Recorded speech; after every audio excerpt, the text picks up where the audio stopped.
విద్యార్థులంతా సింధును స్ఫూర్తిగా తీసుకోవాలని AP CM Chandrababu Naidu పిలుపునిచ్చారు. ఒలింపిక్స్ గేమ్స్ ఇండియాకు రావాలని మన పిల్లలకు ప్రోత్సాహకాలను ఇస్తే చైనా, అమెరికా కంటే బ్రహ్మాండంగా ఆడేవారు మన మధ్య ఉన్నారని తెలిపారు. ఒలింపిక్స్ గేమ్స్ ను అమరావతికి రావడానికి యత్నిస్తామని వెల్లడించారు సీఎం చంద్రబాబు నాయుడు. మీరందరూ మరో సింధుగా తయారు కావాలి, మరో గోపీచంద్గా తయారు కావాలి. దానికి కృష్ణా పుష్కరాల్లో సంకల్పం చేయాలి. అవతావని గట్టిగా చప్పట్లు కొట్టి ప్రాక్టీస్ చేస్తామని చెప్పాలి. నేను ఆఫర్ ఇచ్చాను, భారతదేశంలో ఒలింపిక్ గేమ్స్ జరగాలి, దానికి భారతదేశం సిద్ధం కావాలి. మన దేశ ప్రధాని, మన రాష్ట్రపతి కూడా దీనికి ఇప్పటి నుంచే బిడ్ ఇవ్వాలి, ఆహ్వానించాలి. కాంపిటీషన్లో మనం కూడా ముందుండాలని చెప్పాను.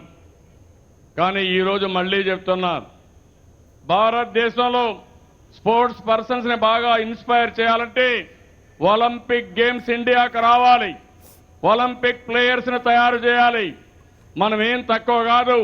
మన పిల్లలకు కానీ ప్రోత్సాహాలు ఇస్తే, మంచి ఇన్ఫ్రాస్ట్రక్చర్ తయారు చేస్తే చైనా కంటే, అమెరికా కంటే, వేరే దేశాల కంటే బ్రహ్మాండంగా ఆడేవాళ్లు మనలో ఉన్నారని చెప్పి కూడా నేను మీకు తెలియజేస్తున్నాను. కోట్ల రూపాయలు పెడితే మన భారతదేశం యొక్క పరువు కాపాడుకుంటాం.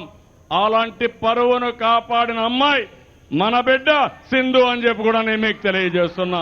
అమరావతిలో పెట్టాలని, తప్పకుండా ఒలింపిక్ గేమ్స్ మన అమరావతికి రావాలి. అలాంటి ఇన్ఫ్రాస్ట్రక్చర్ ని మనం నిర్మాణం చేస్తాం.